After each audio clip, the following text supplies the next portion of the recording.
Shalom, peuple de Dieu, merci beaucoup. Voilà, c'est la voix de votre humble serviteur, le prophète Gabriel Kabeamutombo. Merci beaucoup. Nous vous saluons tous dans le nom précieux et glorieux de notre Seigneur et Sauveur Jésus-Christ.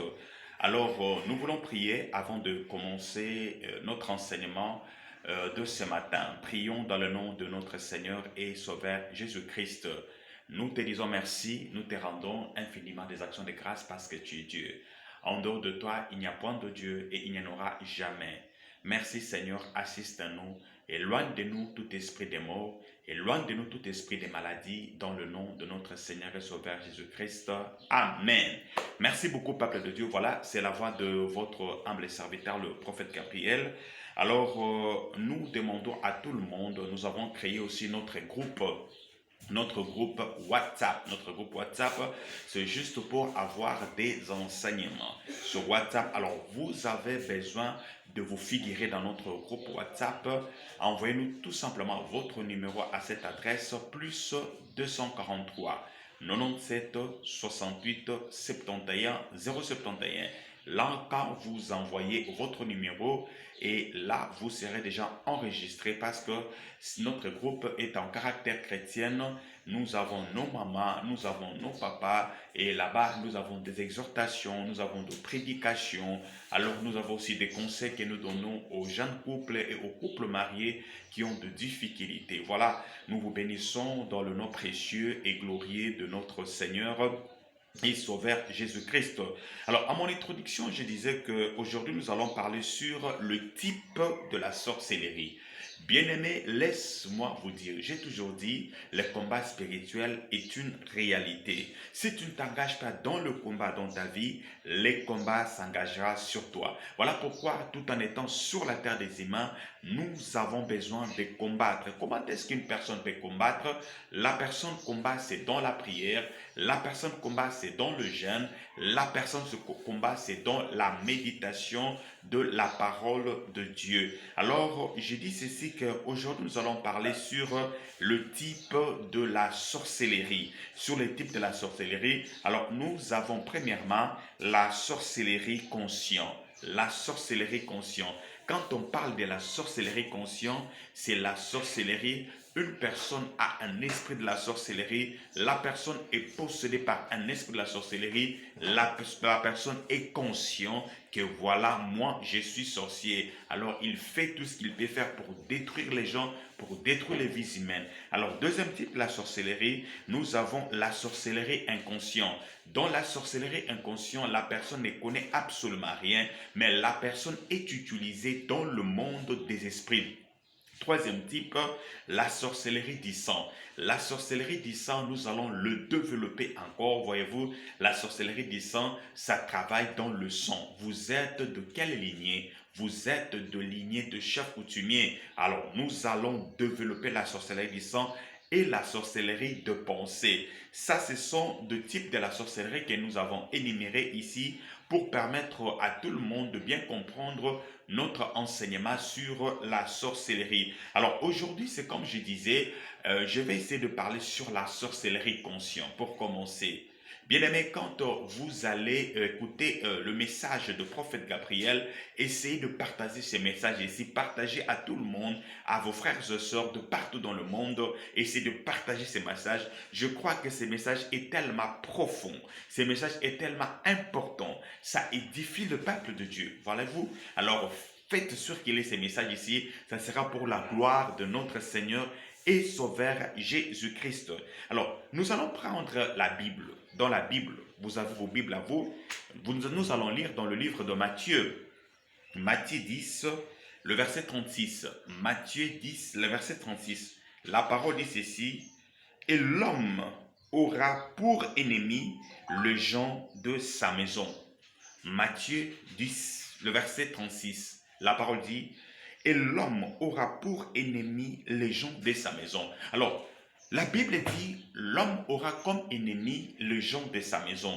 Quand on dit l'homme aura comme ennemi les gens de sa maison, on fait allusion à toi, mon frère qui me suit, à toi, ma sœur qui me suit. Voyez-vous, la Bible dit, l'homme aura comme ennemis les gens de sa maison. Quand on dit les gens de sa maison, on fait allusion à vos membres de la famille, à votre frère, à votre soeur, à votre père, voyez-vous, à votre femme, vos enfants. La Bible dit, l'homme aura comme ennemi le membre de sa famille. Donc c'est un peu ça, bien-aimé. Alors, tout combat d'une personne, tout combat de toute personne sur la terre humaine, premièrement, a comme origine famille.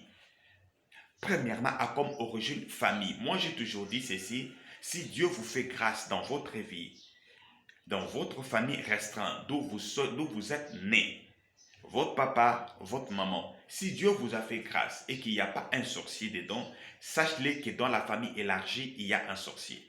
Que vous le vouliez ou pas. La plupart des gens ne comprennent pas. Si Dieu simplement vous fait grâce de pouvoir comprendre l'état d'âme de la personne qui est à côté de vous, vous n'allez pas douter de ce que je suis en train de dire. Ce qui fait que les gens ne comprennent pas ça, parce que les gens n'ont pas la maîtrise d'état d'âme de gens avec qui vous vivez. Si Dieu vous fait grâce de pouvoir connaître l'état d'âme de votre papa, de votre maman, de vos frères, de vos soeurs, de vos enfants, de votre femme, c'est par là que vous allez comprendre ce qui se passe réellement. Parce que tout ce qui se passe dans le monde physique n'est pas ce qui se passe dans le monde spirituel. Bien-aimés, laisse-moi vous dire, nous avons vu des choses dans ces ministères ici de combat spirituel. Nous avons vu des choses impossibles que vous ne pouvez pas comprendre. Une fois, j'ai assisté à un deuil. Un deuil. Et dans ce deuil-là, c'était une maman. Et cette maman-là avait des enfants. Alors, la maman était décédée. Comment est-ce que la maman était décédée? On avait tout simplement lancé un mauvais sort. Cette maman-là était tombée gravement malade jusqu'à ce qu'elle était décédée. Mais pour que le gens de sa famille puisse avoir cette maman-là, les gens de sa famille ont utilisé tout simplement la fille de cette maman-là. Voyez-vous? Alors, quand nous avons assisté à ce deuil-là, on voyait comment est-ce que la fille pleurait sa maman. Comment est-ce que les membres de sa famille pleuraient, ses frères et sœurs pleuraient leur sœur. Mais après quelque temps, nous avons eu à prier. Il y a eu des révélations qui sont sorties dans cette famille-là. Et la fille a avoué que c'était par son canal que sa maman était morte. Et elle a cité les noms de membres de sa famille. Et ce sont ces mêmes personnes-là, autrefois, quand ils étaient devant le cercueil de leur sœur en train de pleurer, tu ne peux pas imaginer que ce sont ces mêmes personnes-là qui ont comploté pour tuer leur sœur. Voyez-vous? Tout ce que vous voyez avec vos deux yeux, ce ne sont pas des réalités. Ce ne sont pas des réalités. Il faut que Dieu vous fasse grâce de pouvoir connaître l'état d'âme de la personne avec qui tu vis. L'état d'âme, la personne qui est à côté de toi. Si simplement Dieu te fait grâce de pouvoir connaître l'état d'âme de la personne qui est à côté de toi, c'est alors que tu comprendras. C'est alors que tu ne vas pas jouer avec la prière. Bien-aimé, regarde. La Bible nous dit ceci dans le livre des Actes des Apôtres. On nous parle quand le jour fit arriver. Quand le jour fit arriver, Actes des Apôtres 23, le verset 12, on dit quand le jour fit arriver, les Juifs formèrent un complot. Ils se dirent entre eux-mêmes, nous n'allons pas manger, nous n'allons pas boire, jusqu'à ce que nous allons tuer Paul. La Bible dit, ce qu'ils formaient ce complot-là, ils étaient au nombre de 40 personnes. Je pose une question à une personne qui me suit au jour d'aujourd'hui. Connais-tu les complots des gens qui complotent contre ta personne? Connais-tu le complot des gens qui complotent pour ta vie? Et si simplement tu connaissais les complots, tu n'allais pas jouer. Si simplement tu connaissais les complots de membres de ta famille, tu n'allais pas commencer à divulguer tout ce que tu es en train de faire. De fois, ce que tu fais n'arrive pas à aboutir. Pourquoi? Parce que tu n'as pas les secrets. Tout ce que tu fais, tes sœurs doivent connaître ça. Oui, ce sont tes frères physiques, sœurs physiques. Mais est-ce que ces gens-là, ce sont tes frères spirituels? Le tas d'âme que toi tu as, et ce sont le tas d'âme de ces gens-là. C'est par là où tu commets l'erreur. La Bible dit dans Matthieu 10, le verset 36, l'homme aura comme ennemi les gens de sa maison, c'est-à-dire les gens de sa famille. Dans de délivrance, quand on prie, qui es-tu, esprit? Moi, je suis sa tante. Qui es-tu, démon? Moi, je suis son oncle. Qui es-tu, esprit? Moi, je suis, par exemple, sa mère. Qu'est-ce que tu fais ici? Je suis ici pour la détruire, car c'est mon sang. Au jour d'aujourd'hui, nous sommes en train de parler sur la sorcellerie consciente.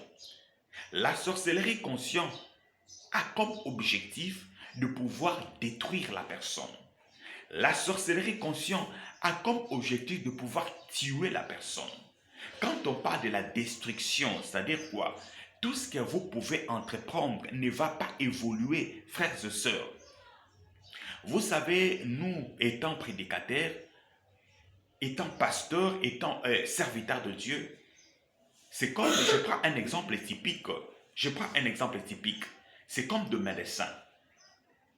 Le médecin tel qu'ils sont là, nous avons des gynécologues, nous avons des ophtalmologues, nous avons des pédiatres, nous avons, voyez-vous. Alors, tous ces mondes-là, ce sont de médecins. Mais tout un chacun d'eux est spécialisé à X, Y domaine. C'est comme nous, serviteurs de Dieu. Tu as ton problème à toi. Là où tu pars, tu n'as pas la solution parce que ce n'est pas son domaine à lui. Tout un chacun de nous a son domaine étant serviteur de Dieu. Beaucoup sont en train de passer leur temps inutilement parce qu'ils ne savent pas telle situation, il faut que je l'amène à telle personne. Telle situation, il faut que je l'amène à telle personne. Voyez-vous, il y a d'autres personnes, vous venez, c'est un prophète. Il prophétise, point barre, il s'arrête là. Mais il n'a pas la grâce là de pouvoir prier afin que les choses que vous cherchez là vous arrivent vous. Voyez-vous, il n'a pas cette grâce-là. Lui, il prophétise simplement. Et il s'arrête là. C'est comme ça que nous sommes. Nous sommes deux serviteurs de Dieu, mais tout un chacun de nous a sa particularité. Aujourd'hui, je suis en train de parler sur la sorcellerie consciente. La sorcellerie consciente a comme objectif de détruire une personne, de bloquer la personne, de tuer la personne. Voyez-vous, je connais dans une famille, aujourd'hui, ils étaient au nombre plus ou moins de 11 personnes. 11 personnes. Qu'est-ce qui s'est passé? Leur papa biologique était dans la sorcellerie. Frères et sœurs, laisse-moi vous dire, il y a beaucoup de gens qui doutent de ça. Je suis en train de vous dire, la meilleure des solutions, c'est de vous donner entre les mains de Dieu. Que Dieu vous protège, point barre. Dieu vous protège, point barre. N'ayez pas confiance à une personne que vous n'avez pas maîtrisé l'état d'âme. N'ayez pas confiance à toute personne que vous n'avez pas, maîtrisé l'état d'âme. Parce que dans ce monde ici, il y a plein de réalités que vous ne pouvez pas comprendre. Je connais dans une famille, ils étaient au nombre de 11 enfants. Et leur papa était dans la sorcellerie.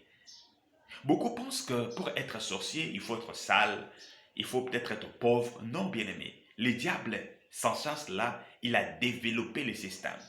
Vous pouvez voir une personne bien habillée, bien vêtue, une belle femme. Elle rayonne souvent, c'est ça que le diable utilise.